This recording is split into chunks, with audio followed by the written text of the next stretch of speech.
Dari saya juga yang lahir tahun 50-an itu sudah pernah jadi Muslim. Saya lahir, Hindu belum ada di sini. Maka banyak kekurangan itu jelas karena tidak dari keturunan asli Hindu, sudah dari Muslim.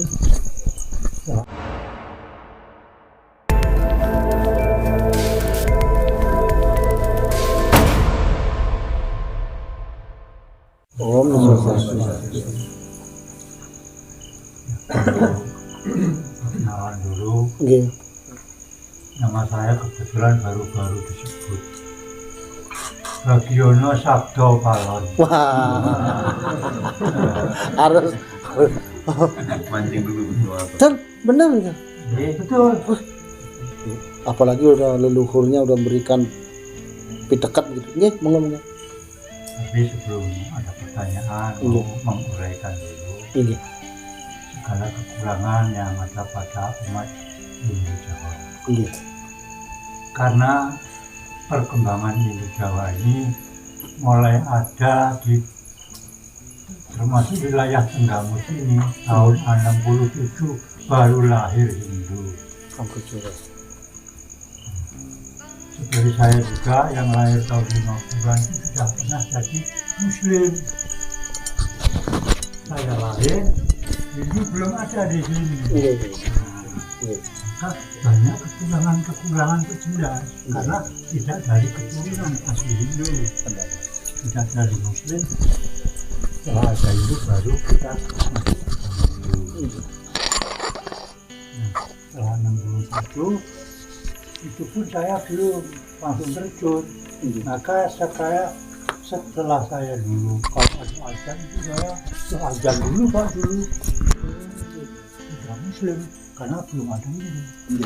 Begitu saya masuk Hindu, kitabnya pun tidak ada. Nah, ini sejarah lahirnya ini. Belajar Purba itu di dinding Pak, pakai kapur. Setelah itu ada buku pertama, ada buku Upadesa yang bahasa huruf lama. Nah begitu saya ikut belajar di Upadesa. Setelah bisa di sana guru nggak ada karena perkembangan itu kan ditunjuk seprovinsi Lampung pimpinan tunggal hanya Nyoman Jawi. Nah saya pernah juga ke tempat Nyoman Jawi pada zaman provinsi pimpinannya tunggal satu. Maka dari itu begitu saya masuk Hindu saya langsung jadi guru, kan aneh. Nyata itu Pak. Sekali masuk karena umatku dulu kan termasuk banyak betul. Langsung saya baru belajar ada di sana, pindah ada kegiatan itu, saya langsung ngajar yang melalui Upadesa itu. Nah, setelah itu saya sendiri termasuk belajar ya sama ngajar, nonton kawan-kawan itu. Nah, sedang saya sendiri tidak sekolah. Mungkin kalau tanya umat di daerah sini, semua tahu tidak pernah ada guru dari termasuk perjuangan saya lah ngaji. Sampai saya dari dulu nggak nikah sampai sekarang. Jiwa raga saya serahkan untuk mengabdi kepada agama. Sampai sekarang terus mengabdi, tapi karena tidak punya dasar, tidak punya tamatan, menurut kemampuan, mungkin Sang Yang Widi lah yang memberi. Sampai saya merantau kemana, ke Bali aja sampai 14 kali Pak. Pernah 3 tahun juga tidak pulang di Bali. Jadi menimba ilmunya itu ya sambil kelana. Kan saya ilmu agama ini sangat yakin. Dari dulu sampai sekarang tidak pernah berhenti saya terus mengabdi. Maka kalau di sini umat Hindu ditanya tuh bakal ditanya tentang upakara tentang itu banyak yang tidak mengerti karena dari nenek moyangnya itu sudah hilang. ini baru lahir. Ini baru.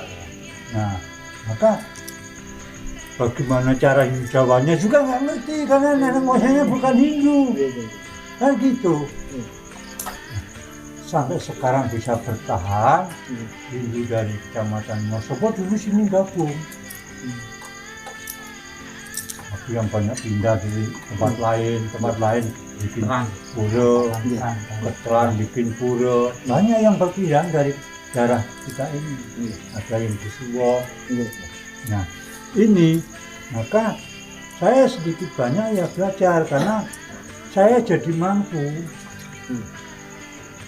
Banyak sekali kekurangan. Cuman kita juga belajar tentang Weda-Weda, tentang Bhagavad Gita. Jadi menurut kemampuan ya catur marga itulah paling untuk pedoman. Saya sampai sekarang karena nggak keluarga, saya nggak punya pura. Tapi saya selalu nyepot untuk bangun pura. Nah ini boleh tanyakanlah Mas di sini mungkin. Benar fakta itu Pak. Fakta. Segala aktivitas umat Mbah Badiono yang Nah. paling depan. Sampai sekarang nggak ada guru agama di sini karena nggak ada kemajuan, karena nggak ada gurunya. Anak-anak kita dididik orang. Saya memberanikan diri Menjadi guru pasaman. untuk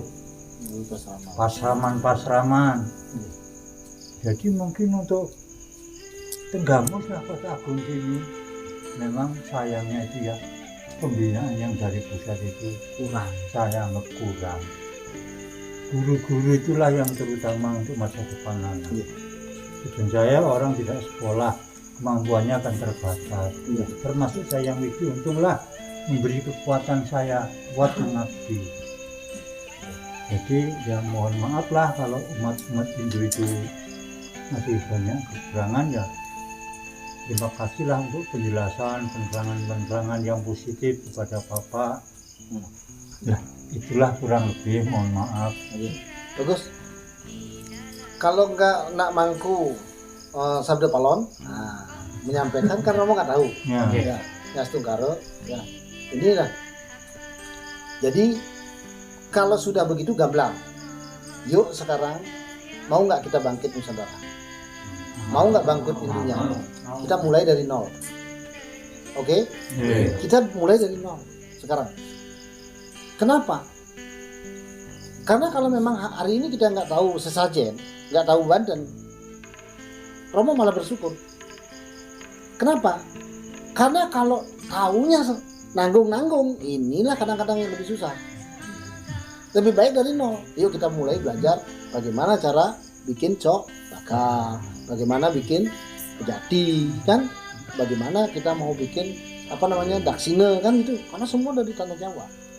Ini kalau ngomongin bebanten atau sesaji.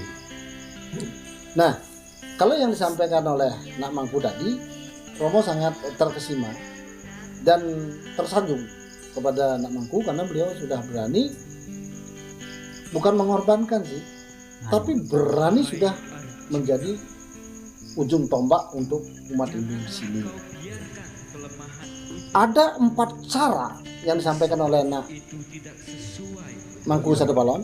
Ada 4 cara untuk mendekatkan diri kepada Sang Hyang Widi Wasex dengan disebut dengan catur marga. Pertama apa? Pertama bakti marga. Sing paling penak ki bakti marga.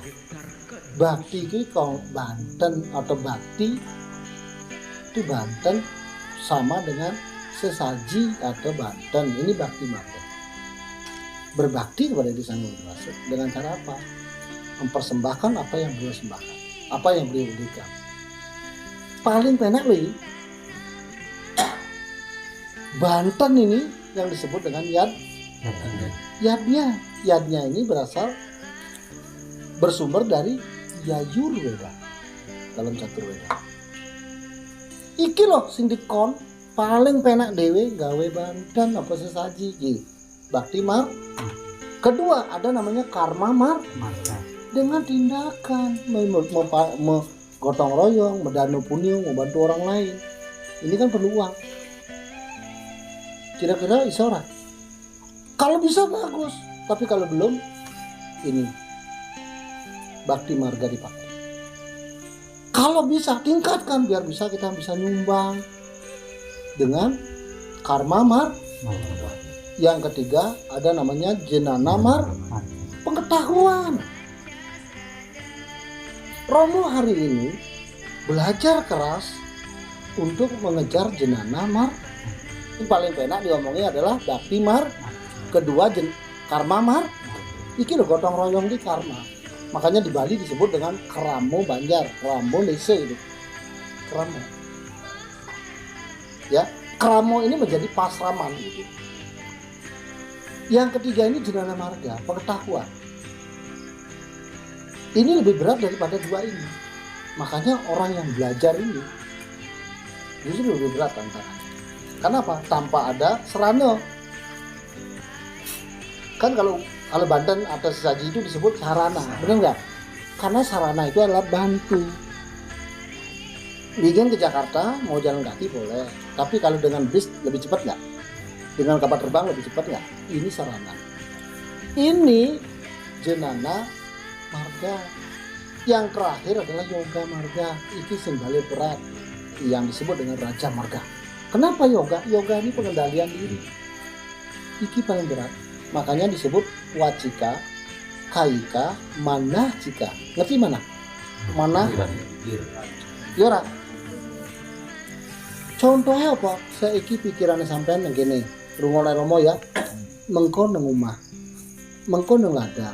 Sesuk arepe nang parine kan? Ya. Yora. Diluk meneh nang kopine. Diluk meneh koncone umpama garuk-garuk ngopo garuk-garuk misalnya kan gitu. Ini cepat sekali. Ini mengekang otak ini, pikiran ini lebih berat karena lebih cepat dari sinar ultraviolet. Sinar ultraviolet itu cetek ngono ki, abang iki baru tembus kono. Ya ora, lah iki cus Bali. Pirang kilometer kuwi aduh. Makanya di Bali dengan Banten dikuatkan karena ini paling gampang. Orang nggak bisa memantra pakai ini. Karena kalau jenana ini baca wedal, baca buku loh. Romo wis pasti ngerti lah. Romo ngalamin loh. Angger buka bukunya ini, angger buka buku iki merem. Ya ora. Apa mana sampean bar macul tekan sawah baru buka wae. Makanya inilah kalau bisa keempat-empatnya bagus. Apalagi sudah bisa di sini. Kalau sudah di sini pelepas sendiri, udah nggak mikirin apa-apa. Jadi Sanghyang Widiwasa dengan ngaturan canang sesari ini, mudah-mudahan engkau menerima rasa syukur kami kepada atas berkahmu kan gitu misalnya. Dengan ngomong gitu aja udah diterima. Paling gampang ya, walaupun sampai ada sekolah.